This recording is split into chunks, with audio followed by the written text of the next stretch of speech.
At the end of the day, you want to make sure that you can look back and say, yes, you played your own part in order to secure that great job. Welcome back again to my channel, beautiful people. If this is your very first time here, my name is Gloria. I'm a Canadian-based YouTuber and I make videos on immigrant lifestyle. Don't forget to hit the red subscribe button. And to my amazing subscribers, you guys are wonderful. Don't forget to give this video a like and subscribe if you haven't done so already. And you know how we do it. Grab a friend and make sure you're grabbing something to drink, because in this video today, we will be talking about how you can land a job before coming into Canada from any part of the world. So are you ready? Because I am. Let's just dive into the video. Are you moving from any other part of the world down to Canada and you're wondering, how can I go about it? What do I really need to know? Well, I'm here for you today. In this video, I'm going to be dealing extensively on resumes. But before we go ahead to talk about that, I just want to add a disclaimer just to say that the information that I will be passing across on this video today will be my opinion and experience. If you need an expert advice on how to write a resume, I will drop some links in the description below so that you can go back and you can always go there to help yourself with that. So without further ado, guys, the Canadian standard resume is quite different from the ones we have from back home. I know, judging from my own self, I come from Nigeria. And I know our resume, or we call it a CV, that's what we call it in Nigeria, it's quite different from the Canadian standard.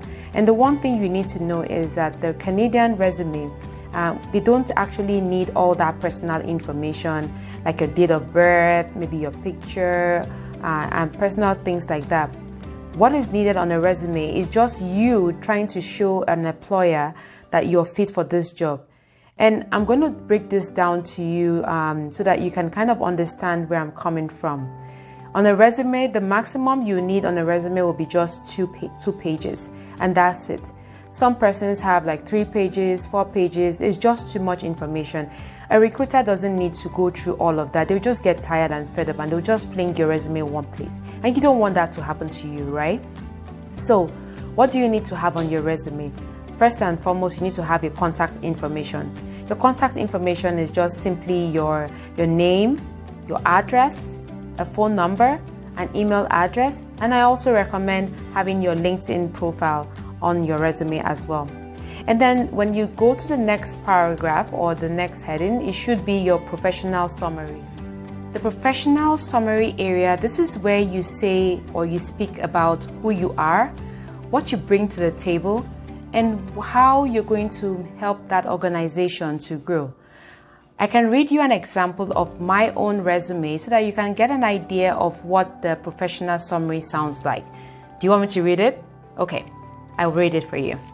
So mine says, dedicated professional, looking to obtain a challenging position within an organization where my skills and experience will contribute positively to organizational growth.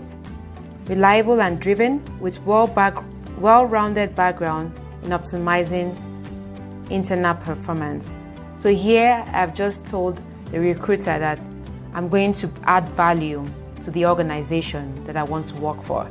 So that is what your professional summary should have in the body. The next thing I always recommend is having your skills highlighted. So it could be, your heading could be just skills or highlights, and it could just be what you're good at, customer service oriented, goal oriented, time management skills, things like that. Whatever you're good at, whatever skill you're very, very good at, you should highlight those there. That would help the recruiter to see, okay, this person has this person has that, okay, that person is going to add value to our organization, okay, that's the reason why we will take that person. And then you want to move forward to having your work experience there. And the one thing I want to tell you guys is, when you're highlighting your work experience, I made this mistake, so don't make this mistake. I always would put long sentences on my work experience. You're not supposed to do that on a Canadian resume. They only need bullet points, and your bullet points should just be straight to the point as well. So, and also remember that you don't want to have them in in present tense. It should always be in past tense, because your work experience is something you've done in the past. It's not current.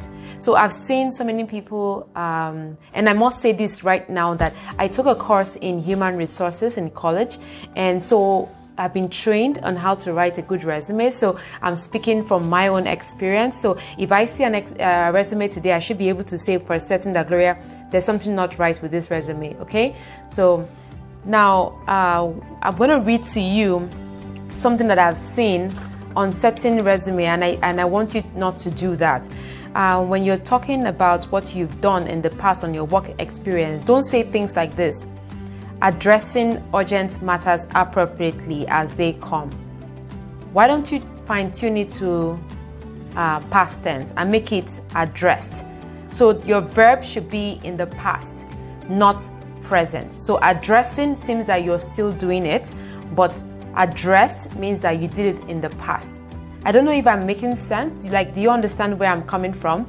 It should always be in the past because it was work done in the past. There's another example here: providing guidance to junior workers. Why don't you fine-tune that? It should sound something like this: provided guidance and support to younger working class, or to colleagues, or to team members, or something like that. That's the way it should sound. Okay? If you have any questions on that, please let me know. How are we doing so far?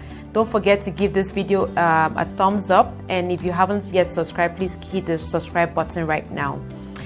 The next thing you want to have on your resume, you want to have your education information. If whatever college you've gone to, whatever school you've gone to that is going to be relevant to the job that you're applying for, please put it in there.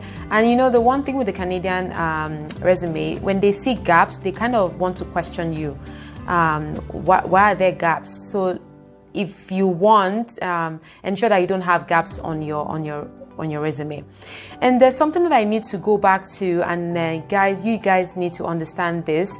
You don't need to have I know some people do this, but it's always encouraged and it's always advisable that you have a Canadian number on your resume. When you have your numbers from your back home, the Canadian recruiters, it'd be very difficult for them to contact you via a phone, only because there's the difference in time. They don't know when best to call you. So it's best and it's always advisable and recommended to have a Canadian number on your resume. The next thing I'm going to talk about here is that in order to add value to who you are presenting to an organization or to a recruiter, you always need to have a cover letter. So the cover letter is just something that you do to sell yourself. So look at it as you're selling yourself. Why is it that they should take you rather than the other person? So your cover letter is the opportunity for you to say every good thing about you and why you are the best candidate for that position. So you could just say, I am good at this. I have spent 5 years on this particular job. I've had this experience. I've been able to close a sale. You know, words like that would make somebody want to look at your resume and your cover letter. Okay, so don't forget that. And let me just digress a little bit. I just remember that on your resume, always put references available on request. I know some people always, or some persons always have their references on there. No, you don't want to have it that way. It's always recommended. Always do it as available upon request, and that way when the recruiter wants to find out do you have any references, you could say yes, I do, and you could always have that on a different page. So it could just be a reference page where you have your list of referees. Okay, did you understand that? You should have available upon request on your resume, and you could have on a different sheet of paper where you have list of those people that are your referees, so that when you're at your interview and your recruiter asks you for your resume, they would see on there that your reference is available upon request. And if they ask you there and then, you can actually give it to them and say, this is what my reference list looks like. Again, if you're putting hobbies on your resume, please make it relevant.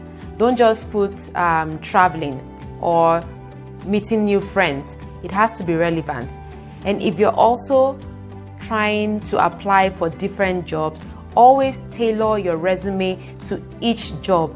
Don't have the same resume for all jobs. It doesn't work that way. If you're applying for a customer service job, for example, you won't have the same resume for something that is like an accounting job. No, don't do it. Always tailor your resume to the job that you're applying for. And that goes alongside your cover letter as well. What else do I need to cover again? You also need to improve your LinkedIn profile, because the recruiters will always want to find out who is this person. They want to know more about you. So they will always want to sniff and go and check what your LinkedIn profile looks like, what you've done. So always touch it up. Guys, I cannot emphasize this particular part. Always go back and update it. If you've gotten a new job, go back and update. If you have something nice to say, always make sure that your bio or your first few words are always making sense. You always want it to be catchy so that somebody will want to look at it 2 times. They shouldn't just open your LinkedIn profile and look at it and no. They should be able to look at it and be like, wait, hold on, I saw something. And then they want to go back again and look at it. That's what you want on your LinkedIn profile. So do that, and I know that you're going to win that great job. Then the other thing that I wrote on here that I want you guys to know today is that you need to be aware of job scams. Nobody is saying that it doesn't happen here. It does happen. Trust me, I have lived here for more than, I won't tell you how many years. I know I've said that so many times. I have been receiving fake job posts in my email. You see one today, you will see we've seen your resume somewhere, would like to interview you, would like to talk to you, would like to get to know you, send this, send that. These are all job scams. And if you do a Google search, you would be able to determine what is a job scam. How can you identify one? So please, before you receive a job offer letter and you are so excited back home and saying, yay, they've called me for a job, or they've written me, or they've done this, they've done that. Please, guys, I just want to say this. Always go back and confirm that email. You would find out that it's scam. It's just scam. And there's a lot of it going around, and a lot of people fall victim to it. And then they spend so much money trying to rectify things. And don't even pay anybody to get you a job. Don't, because it doesn't work. Nobody, you don't have to pay anybody to get a job here in Canada. Once you apply and you've been called by a reliable company, you would get that job. You don't need to pay anybody to get a job. Why pay somebody to do that in the first place? I didn't pay anybody to get my job. I applied myself. Like if you've watched my other video, you will see where I said that I applied to like maybe 30, 40 different jobs by just doing a Google search. And you would get somebody, you would get a reputable company. Always ensure that you're applying to a reputable company, not just any name that you see on there. It could be a fake name, it could be something else. And one thing you should know about job scam is that they would always ask you for information, like send us your social insurance number, or send us your contact information, or your account number, or the back of your credit card. Things like that should always light bulb, what is going on? This thing doesn't sound okay. It should let you know that something isn't right here. So I just want you to be very careful of job scams so that you don't fall victim. And you know what, guys, I don't want this video to be too long. I would want you to put your questions in the comment section. Let me know what area you're looking to clarify in terms of resumes on applying for jobs here in Canada, and I'll be happy to help you. And like I said, I will drop some links so that you can be able to go back there.